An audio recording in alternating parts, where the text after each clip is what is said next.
विवाह बाहाना युवती को फसाउथिले यूट्यूबर चंदनकर गिरफ। एकाधिक युवती को विवाह बाहाना प्रेम जाल फसाउथिले परे प्रतारणा दे युवती को छाड़ी पलाउथिले।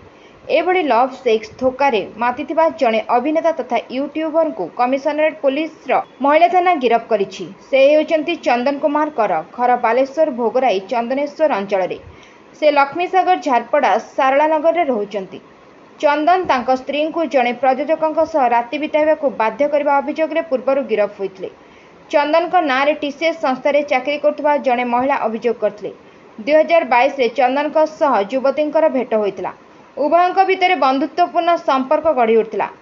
चंदन जड़े स्क्रिप्ट लेखक होइतिबारु एही प्रोजेक्ट रे काम करने को युवती को प्रस्ताव देते। या भितर युवती को विवाह पाई मध्य प्रस्ताव देते। ए प्रस्ताव को युवती जनक मना करदेले। चंदन तांको परिवार सदस्यों को विवाह प्रस्ताव देले।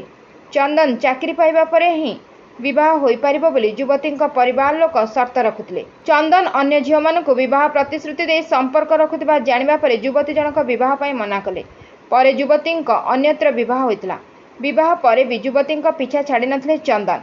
तांको सह फोटो एवं सोशल मीडिया रे भाइराल करने को धमक देउथिले। 2023 जुलाई मासरे चंदन संपृक्त युवती को तांको कर्मस्थल में आक्रमण करथिले।